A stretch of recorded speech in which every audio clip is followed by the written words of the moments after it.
Part 3. My in-laws demanded I hand over my newborn baby to their daughter because she couldn't have kids and my husband agreed. Now my parents have shown up with legal papers and my mother-in-law is having a meltdown. The psychiatrist who evaluated her said this breakdown had been building for years, fueled by her parents' enabling and the pressure she put on herself to have a baby at any cost. She apparently had multiple storage units filled with baby items, some dating back 5 years, all meticulously organized by age and size. During her lucid moments, she started to recognize how her obsession hurt everyone around her. She's written me a letter of apology, which her therapist forwarded to my lawyer. I haven't read it yet, I'm not ready. Maybe someday I will be, but right now the wound is still too fresh. John says she cries whenever she sees babies now, not from wanting them, but from shame over what she tried to do to Emma. John filed for divorce immediately after discovering Sarah's deception, and he's been an unexpected ally through all this. He testified against Sarah and my in-laws in both the custody hearing and the restraining order proceedings. His testimony about Sarah's declining mental state and her parents' enabling behavior was devastating. He provided years' worth of emails, texts, and financial records showing how they'd encouraged her delusions instead of getting her help. My in-laws have finally backed off after their lawyer threatened to drop them and report their behavior to the Bar Association. They're not allowed any contact with Emma until she's older and can decide for herself if she wants a relationship with them. The whole experience has been traumatic, but unhealing. Emma is thriving and brings me so much joy every day. My parents have been my rocks through all this, and I've discovered who my true friends are. I'm sharing my story as a warning to others: trust your instincts and don't let anyone manipulate you into giving up your child, no matter who they are.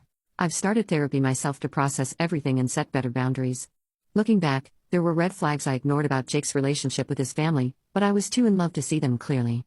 I'm focusing now on being the best mother I can be to Emma and building a peaceful life for us. Thank you all for your support through this nightmare.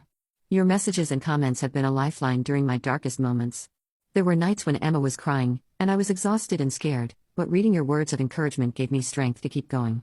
I've learned that family isn't always about blood, sometimes it's about the people who stand by you when your world is falling apart. The custody hearing was one of the hardest days of my life.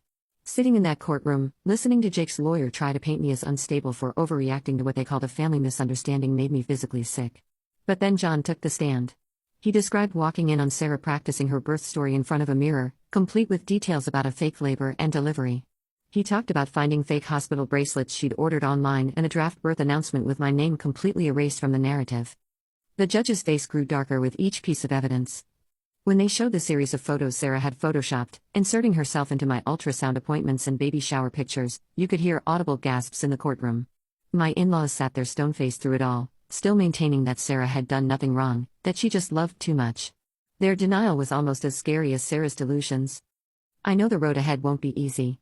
Emma will eventually have questions about her father and his family, and I'll have to figure out how to answer them honestly while protecting her from the pain they caused. But for now, I'm focusing on creating new memories and traditions with my daughter.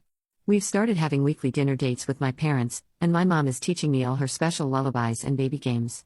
Sometimes I catch myself wondering what would have happened if I hadn't stood up to them that day. The thought of Emma being raised by Sarah, believing I had abandoned her, makes me physically ill. I thank God every day that I found the strength to protect my daughter, and I hope sharing my story helps other women trust their instincts and stand up for themselves and their children. Final edit: I want to address some common questions from the comments. Yes, I did file a police report about the forged documents, and yes, there are ongoing legal proceedings. My lawyer has advised me not to share more details right now. The FBI is actually involved now because Sarah had used interstate mail and wire services to perpetrate her fraud, including accepting monetary gifts from her blog followers under false pretenses. To those asking about Jake's visitation, he sees Emma for 2 hours every Saturday at a supervised visitation center. He's still in therapy and seems to be making progress, but I don't know if I'll ever be able to trust him with unsupervised visits. Last week, he finally admitted that he'd known about Sarah's blog for months but convinced himself it was just her way of coping.